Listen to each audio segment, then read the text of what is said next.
Instacart shoppers know groceries. They know that you can't make guacamole with rock-hard avocados.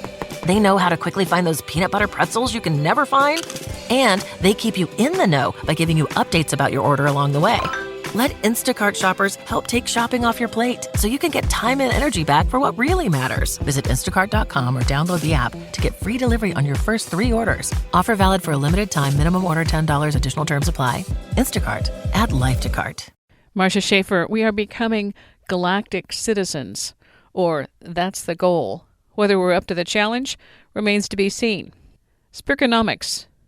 The commercialization of space would change the entire equation because you can't go out into space without finding out not what's out there, but who's out there.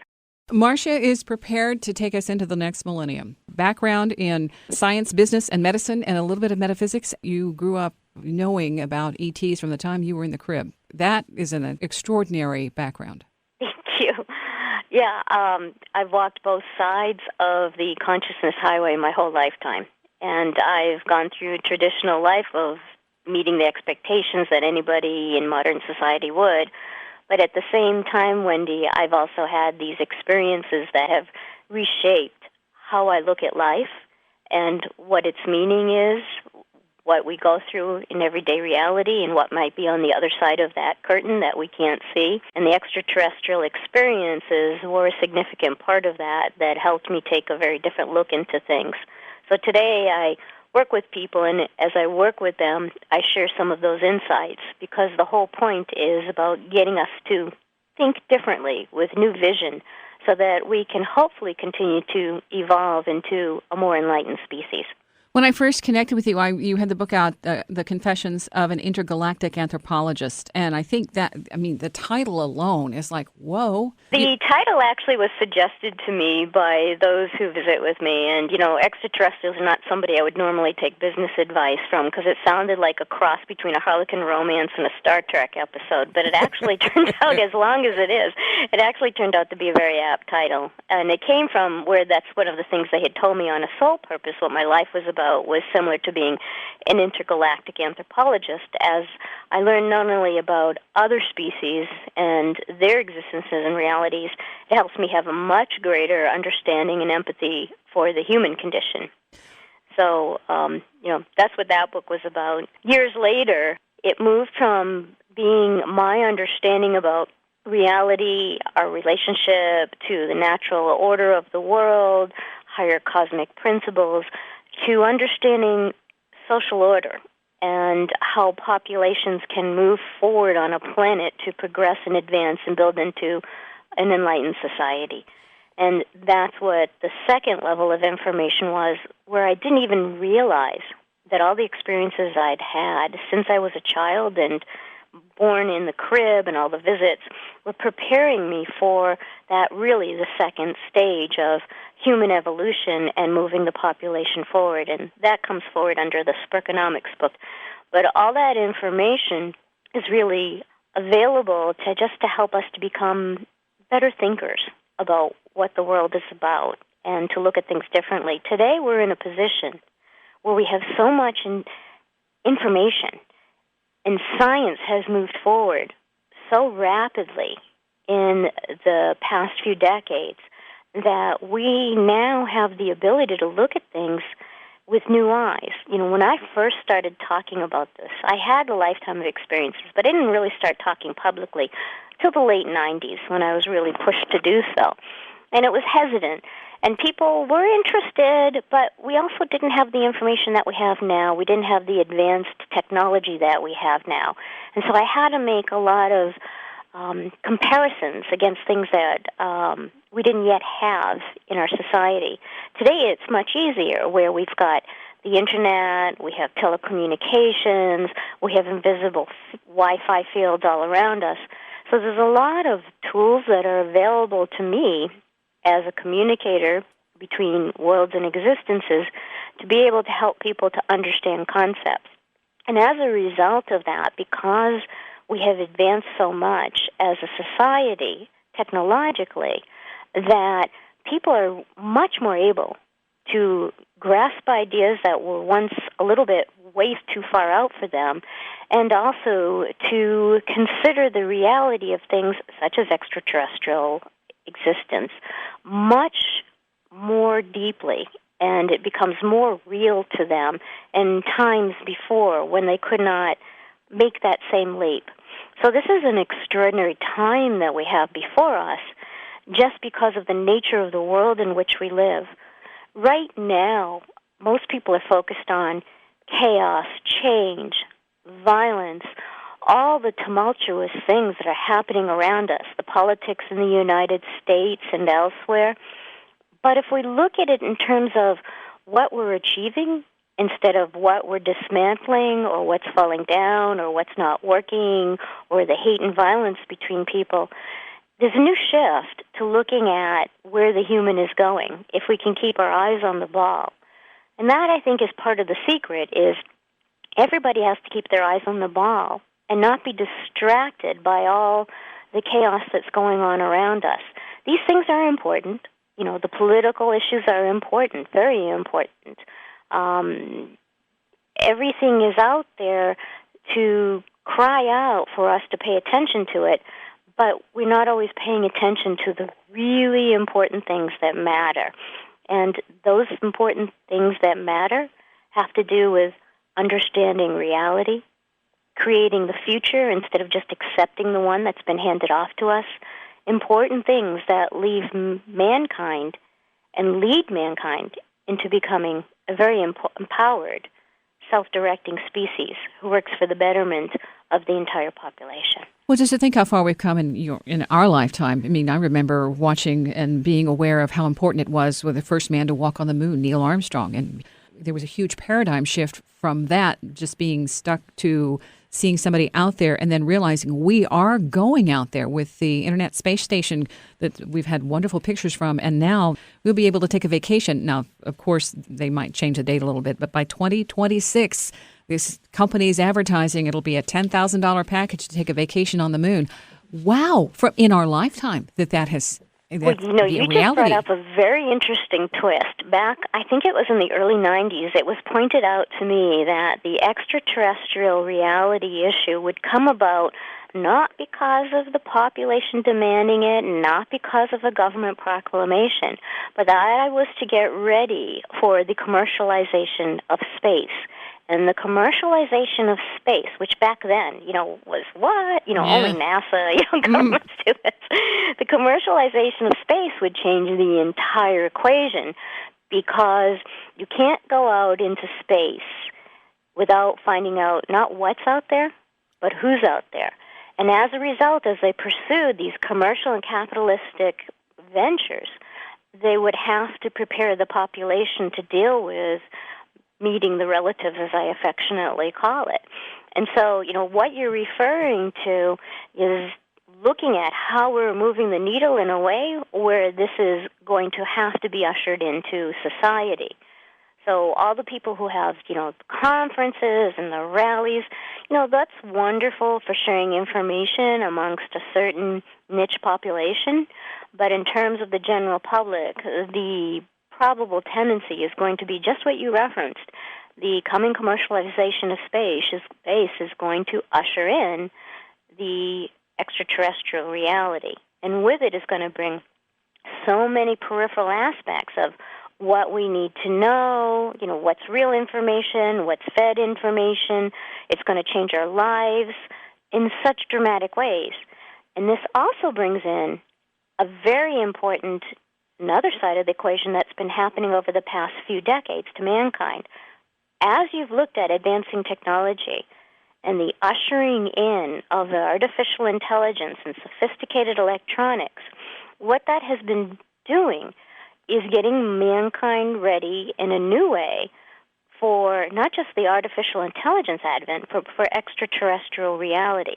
Because artificial intelligence, from what I've learned in my experience with face-to-face contact, is a part of some of these civilizations and cultures. And so it's going to bring us to a whole new world, and it's also going to get us to look in a new way at what is consciousness and who are we. So, this is such a huge pot of information that is about to come upon us that we're slowly walking into. But as I mentioned just a few minutes ago, intriguingly, our attentions are being put into some what I call wildfires, political types of wildfires in terms of what is happening and what people are concentrating on, and the divisions between people instead of looking at the commonalities and the union between us. I'm sorry, but you keep saying things about, these other entities that you're dealing with, and we haven't gone there yet. And we need to take a quick break. So we're going to take a break, come back, check out the entities, and then more of Spiritonomics. My guest, Marcia Schafer, Wendy's Coffee House. An interesting footnote about my interview with UFO experiencer John Foster. This information didn't make it into the interview. It was about the birth of his daughter, Kendra. There was a Native American woman who came up to him. She was one of the people at the hospital. She came up and repeated comments that she would help their people at some time in the future, meaning Kendra. He did ask her what the spirits that talked to her looked like, and she said it was like a disc or light hovering over the campfire. And she said the voice spoke from the light or the disc. And as it turned out, he said, Kendra did help with some projects. She produced an educational video for the Nebraska tribes about the oral traditions of the tribes. So having that indication that the Native Americans were tuned in to Kendra's birth and then talked to him because of a resulting ET UFO experience is fascinating. Kendra didn't bring that up during our conversation. She's been around this. She's watched her father. After he had his big memory download in 1986, he started presenting his information at UFO conferences in the early 90s. And so what does she think about the reception to all of that information? Not only that, having her own experiences being around her father and seeing what he went through. To all of those people out there who think it's a bunch of baloney, I think maybe what I want to say is it's okay to think it's baloney. You can start from that premise. Scientific process allows you to start by thinking that you're not going to find, things aren't going to come out right with your thesis, but keep an open mind because we know that things aren't really what we, in every aspect of life, things are not what we think they are.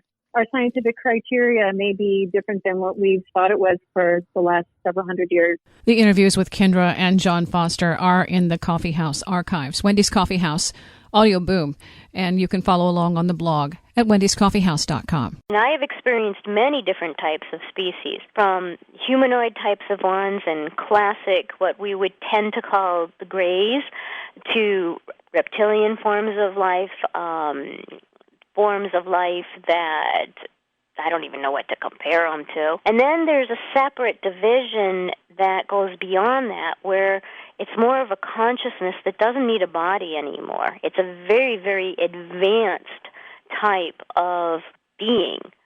Talking with Marcia Schafer, you can check out her BeyondZebra.com and Spiritonomics websites, Spiritonomics.com. How to Snatch Back the Future is the new one. The Confessions of an... intergalactic intergalactic anthropology. Yeah. Confessions of an Intergalactic Anthropologist. Thank you. I don't read it. It goes up there and goes into the wrong file and comes out incredibly mangled. What I also wanted to say, though, the guy who was the first astronaut, I believe, for China back in 2003, he was out for 21 hours and said he heard noises while he was in space. It was like a knocking. He said it was like the sound of a hammer hitting an iron bucket, and it really was unnerving for him. And there's still no explanation for what that might have been. I wondered if you had a take on that. Well, we tend to expect things that we know here on Earth in our ordinary life when we look at space and extraterrestrial reality, and it's a whole new set of rules out there. As far as his specific situation, one thing that we tend to forget is that there is a different level of sound out there, that even the planets make noises and sounds. So it may not have been an extraterrestrial activity in terms of a sentient species. Mm-hmm. It may just have been some of the natural sounds of space, like which a are pinging. almost hauntingly eerie. Yeah, to me it sounds like a pinging of some kind. But I thought, well, isn't that cool? Because he's, it's unanswered. Now, with your stuff, when you're talking about describing your the AI aspect of this extraterrestrial, what was that like, or what is it like? Well, there's many different types of life forms out there. When we look at Earth, all we have to do is look at, mammalian species, the species on the insects, the, ocean life forms, and you can see how there's just an infinite amount. So take that out into the cosmos, which is not confined by space, and there's ones that we tend to commonly talk about in terms of life forms, but there's so much more than that. And we have to always realize we're only just talking about a very small piece of what is out there. As far as the AI aspect, in some of the circumstances that I've experienced, there were artificial intelligence in terms of what we would refer to as very advanced androids involved in the setting that I was in. And so that was an eye-opener for me, particularly in a very pivotal visit that I had in the late 1990s where it turned my life around, and they were telling me that, it was my responsibility to write the book, to go public with this. I'm going, no. There was a lot of information that was handed to me at that time about the potential future of the planet, things we'd be walking into. And at the time this was going on, that was one of the very first times that I realized that there was what we would call a synthetic intelligence next to some of the alien life forms that are out there. Now, when it comes to the alien life forms, because you've asked me to talk about that, there's a couple of really important things to remember before we go into the details. One, a lot of the information that we have is defined by channeling or people who've been very confused by experiences and very scared and just reporting them back. There's a whole bunch of information about that, and what we tend to do is we tend to make it our diary of reality without questioning it or realize that it can be tainted by individual perspectives. So when we talk about different races and forms that are out there, I'm going to tend to use some of the nomenclature that people use, but I've been told that these names are just for our convenience and really have no meaning whatsoever. There are ones, and I have experienced many different types of species, from humanoid types of ones and classic, what we would tend to call the grays, to reptilian forms of life that I don't even know what to compare them to. And then there's a separate division that goes beyond that, where it's more of a consciousness that doesn't need a body anymore. It's a very, very advanced type of being. People tend to have all kinds of names for them, ancient masters or whatever, but I don't know what it is, but they're very different. When I have an encounter with an extraterrestrial being who's in a body, it's more experiential that I go through certain situations with them, but when I have an encounter with what I've termed a multidimensional that doesn't even need that, it's more of a spiritual experience where I'm getting a lot of very spiritual information and learning about how to be a better being. And the feeling is different, too. When I'm in the presence of an extraterrestrial, I can feel the dimensions warp. I can feel my consciousness shifting and changing, going into a slightly altered state, working very hard to keep my sentient consciousness up so I have that awareness with me. But when I'm in the presence of a multidimensional, it is so peaceful and loving and relaxed. It's a very different type of thing. So at this point in my life, I tend to aim for the multidimensionals. But going back to the extraterrestrials, because that's what everybody likes to know. Oh, yeah. So he said there are some ones that are advanced humans that have indicated that we have a very strong genetic tie to them, that they're almost like a more advanced form of us. Now, people tend to refer to these in contemporary books and writings as Pleiadians. But there's several that have somewhat humanoid types of appearances that are more advanced than us, much more advanced scientifically, technologically. The ones that are of interest to me are these ones that have reptilian features, because contemporary New Age metaphysical literature tends to paint them as villains, and I've never experienced anything like that whatsoever. I've experienced them as being a very advanced civilization where they're very strategic as to looking at their future, as to looking at the next generation coming up and taking care of their young and making sure that they're good citizens and that everybody's involved with the bringing of the next generation. And so they're really looking towards strategic future on their existence or planet in terms of, are we going to be able to go successfully into the future? And everybody works together in a different way that you don't have it on Earth, on this planet here. Oh, okay. And we're going to have to take a break. I want to get back to that. So from how do we get from here to there, to being eligible and considered worthy enough to make that transition without destroying everybody else in our wake. This is a future we can barely imagine, and we're going to meet it head on. Wendy's Coffee House. We have so much opportunity in front of us, but the information, to me, what I've learned, what I've been requested to do is to help humans understand they have to become emancipated thinkers. Talking with Marcia Schafer, you can check out her BeyondZebra.com and Spirconomics websites, Spirconomics.com. I'm sorry I had to interrupt you, but go ahead and resume, because it was getting interesting. I think I was talking about the different species that were out there, and the one reptilians. Of the things I found in the reality of my experiences, such as the reptilian experiences that don't match what's out there, that people are often talking about, brings to point something really important I need to address, is that don't believe everything that you see and you hear. I have gone through my own personal experiences, and that's what I rely on. And while there isn't a lot of information for the average person to judge, just keep an eye open and say maybe. Don't say it has to be absolute because this person is talking to you. Let's wait till see what the future brings in, because there's so many different races that are out there. And people always have stories of they're good, they're bad, they're evil, they're spiritual. Sometimes we're just going to have to wait to find out some of this stuff.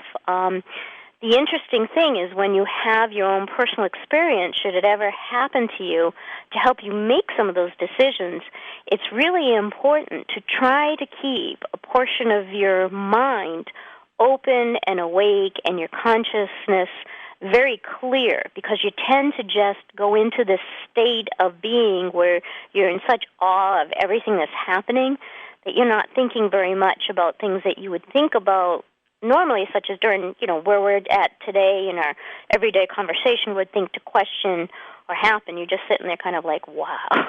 Yeah, in a big fuzz, like, wow, this is just and it seems numb. like when they contact, at least for me, my state of consciousness changes quite a bit.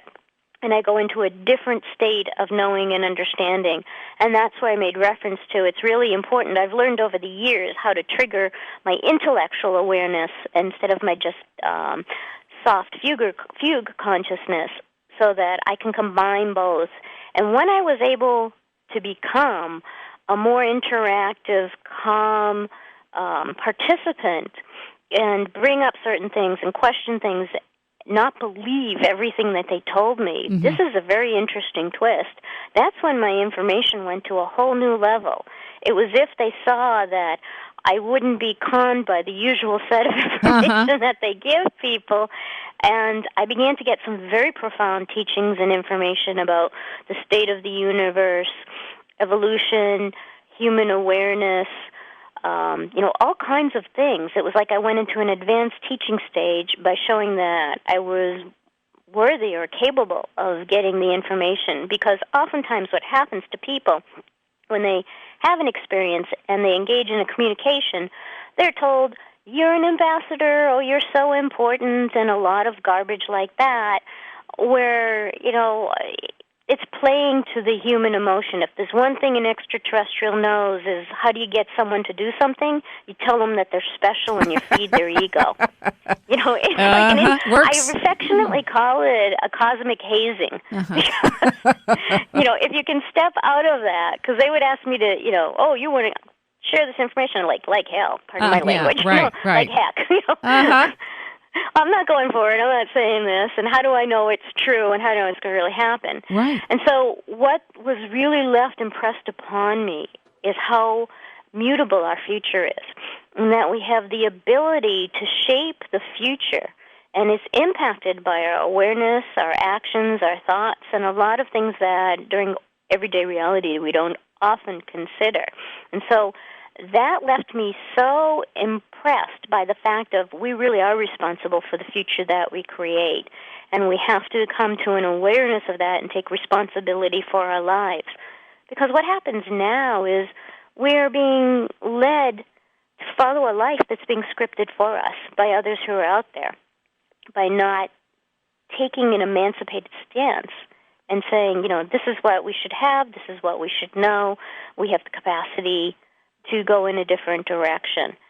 So the fact that the future changes and is not definite is really important in understanding that, we can build the world that we want to build. But keeping that information hidden from us prevents us from having that full power. But do you think more of that is changing right now? I mean, the more information is coming forward. No, and here's why. And I think it's probably surprising for you to hear me say that because you'd think me going, oh, yeah. No, because so much of the information is manipulated and tainted and preying to the emotion in the human. I've had an amazing education, not as much about extraterrestriality, but about humanity, about Homo sapiens, about human behavior.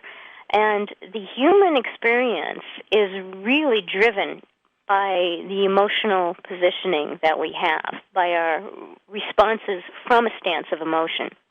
We can shift out of that as we become more self-aware, but the majority of us are driven by that. And so if we find information that matches our inclinations, that matches our thoughts, or matches our emotional reactions, we tend to glom onto that. We tend to say, see, yes, I was right. I knew this all along, and this makes me feel stronger because this information supports my point of view. Ego, exactly. Mm-hmm. And so what we have to do is enhance our perspectives and open up and release the emotional fixation we have on certain positionings and belief systems.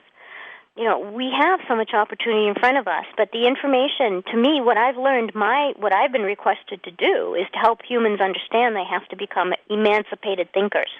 And that means getting us up to a level where wisdom kicks in, where it's not just information that matches my belief systems, that matches my positioning, whether it's religious, spiritual, political. It's an ability to look at information and parse it and take it in and see where it belongs and see whether it really does have relevance or it should be in my stream of reality.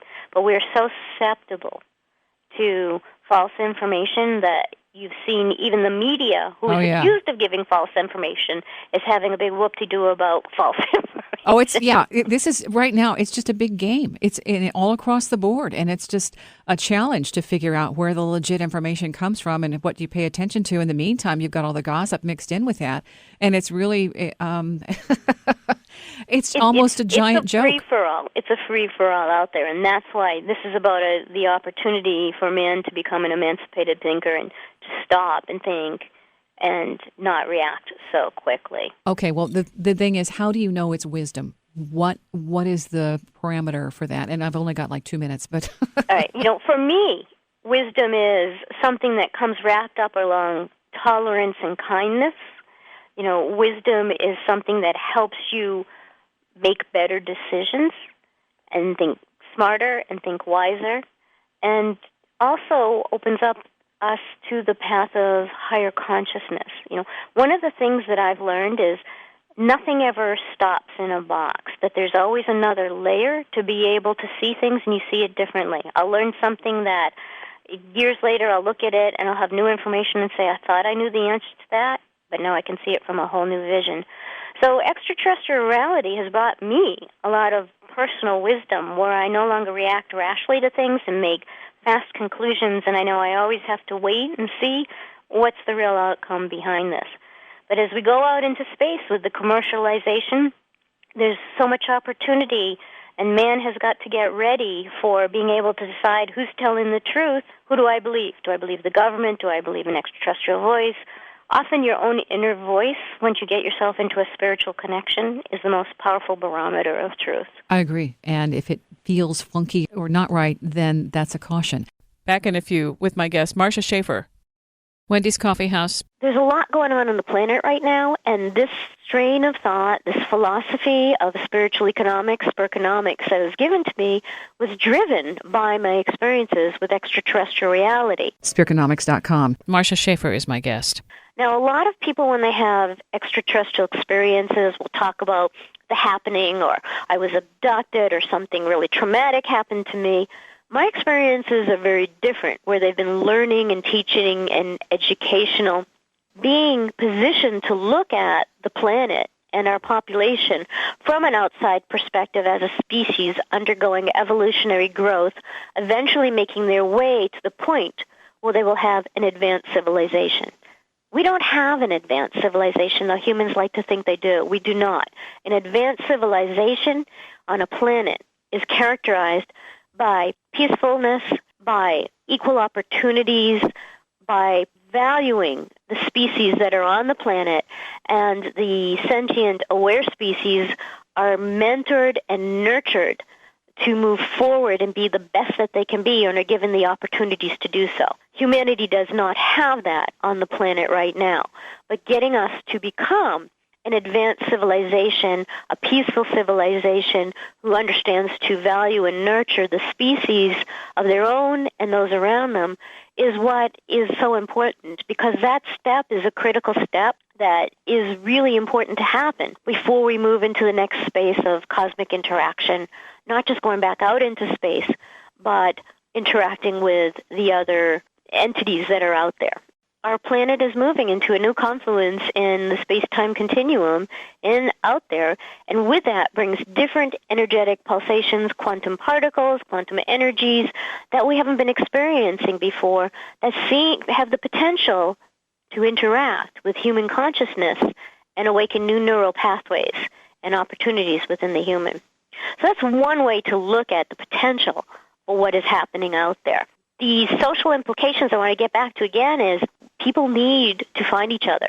They need to realize that this is the majority that is beginning to burgeon on the planet. And when they do that, great power will happen. And that's why I developed the forum online, where I'm working with groups of people who have this type of philosophy and outlook, and showing them that they can collaborate and become a significant demographic while pursuing higher consciousness, but being responsible social citizens, too. This is something that you join, you become a member, and you have access to other people of like mind and maybe experience, or completely different experience, where you just want to share the potential and the possibility and the amazing things that are happening on the planet and in this time, because there's so much going on that is just way off the mainstream media charts. It is, and that's the other thing I wanted to bring up, so I'm so glad that you talked about that, is that this is still the hidden reality, which, actually may not be a bad thing, Wendy, because you can get a lot more done when you're not being or not attracting attention to yourself by people who want to distract you from accomplishing what you want to accomplish. The Internet, can be such a great place for coming together and learning, but now we have the new concept of trolling and people who can be so vicious online and just be a nuisance. So I think it's okay that it's still under the radar for the next couple of years, and let it grow, let it come to a boil, and let the people figure out what's going on their own without the interference of online bullying. Though I have to say, most of the people who are into this type of information really don't give a rat's patootie about somebody who's going to have a comment on the Internet. But the vulnerable who are just beginning to explore sometimes are, and is still very much influenced by those who... Yeah, you're right. The vulnerability. When you have a transcendent experience, or you have a contact, there are not enough words to describe something that's so mind-altering and mind-blowing. Immediately, it changes your sense of self. And if you're in a community where this is completely taboo, well, that's a whole different paradigm you're going to have to break out of. So initially, you're going to get kicked back into, hey, conform. And then as you become more seasoned and more comfortable and more confident that, well, this isn't going away and they're still denying it, but boy, it's right front and center for me, that comes along with a new sense of belief in yourself and security and awareness. And sometimes that takes years or decades to develop. And so what you're talking about in terms of keeping this under the radar for a while is healthy, and it helps you become much more secure in knowing that there's a reason you are here. There's a reason your experience is valid, because you bring a different aspect or attitude to the equation that we all benefit from. And that's what I think you do by creating a community where people can go and connect and say, wow, where are we going next? Thank you. The other thing I want to add to what you're saying, another element of it that you just crept up to the door on, is something that is so taboo in society. When you have the types of experiences that you just described, all of a sudden, you're no longer afraid of death. And death is one of the greatest, most taboo things in most societies today. Not all of them, but many of them. You're not allowed to talk about it. You have to address it within the conformity of your culture. Leaving the body, everything that is done to prevent that from happening, it keeps a hold on the human because it keeps them in fear. And when you have these types of illuminating experiences where, oh my God, I've just been out of the body, or I just had an extraterrestrial reality experience, as somebody who's gone through it so many times throughout my life, I'm always come back with a holy mackerel. Yes. I'm no spring chicken, let me tell you. And it still, never ends. So what that's doing is getting rid of slowly the fear of death, which is one of the major strangleholds that humanity has had imposed upon it by external social forces. And once we explore that window, then there really is a type of freedom that comes, and a security and a peacefulness from within. While this is happening to a great group of people, the more people it happens to, the more impactful it is. So it's incumbent upon those who are having these types of experience to be able to reach out effectively, to communicate and express what they're knowing and what they're feeling, what they're experiencing to those who aren't yet having those experiences or just opening up to them. So by putting it through the filter of understanding how people see things through different layers, it gives those who are already on the pathway in the know great, powerful tools to open up the doorways and invite more people in. And why I put forward Spurconomics.com and the Spurconomics online forum, where there's a private place where we can pursue this. And I think you'll see more and more of these types of entities and coming together, because this is a global movement about a demographic shift, but on a spiritual plane rather than on a material plane. It's going to be interesting to see if there's any biological changes, too. Scientists have just started interjecting some very intriguing things with the genetic code, which are a bit alarming, in introducing some new alleles. This is all science fiction, and it's now science real. So I was just going to say the same thing. Science fiction is now, I love to look back at the writers of the 50s and 60s because they had such amazing stuff and were so precognitive of where we're at now. I think the next huge leap is going to be right around 2030, when you really see the difference in mankind in the 2030s. Well, what? Okay, then we're going to have to time travel. I want to see it now. This is the time of the pioneers. These are the times when people have come to lay down the footprints and carve the pathway for those who are right behind to make it a tunnel to where, my feeling, my sense is 2030s is going to be, there's a lot of work to be done between now and the 2030s.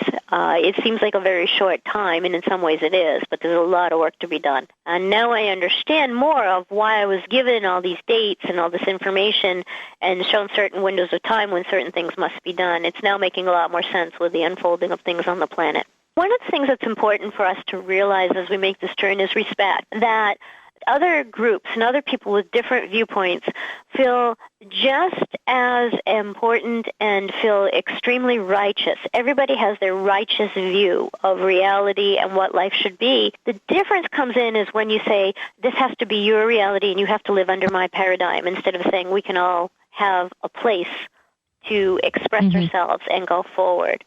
It's going to get increasingly interesting, but everything serves a purpose in many ways, and I think that we will end up looking at this particular time period as having a purpose that we may not see as the time as it's unfolding. Absolutely.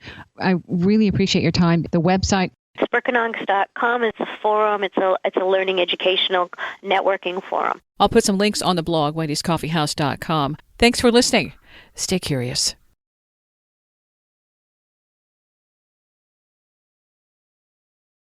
We're an Instacart family. Oh my goodness, we saved so much time with same-day grocery delivery. So we joined Instacart Plus. And now we're saving more money. We get unlimited free delivery on orders over $35, 5% credit back on pickup, and a family account to shop together. Did you know members save $460 a year when they order at least once a week? I do now. See how much you'll save. Visit instacartplus.com for 2 weeks free. Average savings exclude membership fee. Individual savings may vary. Credit back excludes alcohol. Paid membership auto renews. Additional terms apply. Ay, mija, abuelita's on her way and I still need to shop for the party. No worries. Let's order through Instacart. ¿Insta qué? Sí, llama. We can order groceries and more online and get everything delivered in as fast as an hour. Everything for dinner? Carne, tortillas, limas, plátanos. Claro. Anything else? Just make sure the plátanos are ripe. Get groceries delivered same day with Instacart so you have more time for family. Visit instacart.com or download the app to get free delivery on your first 3 orders. Offer valid for a limited time. Minimum order $10. Additional terms apply.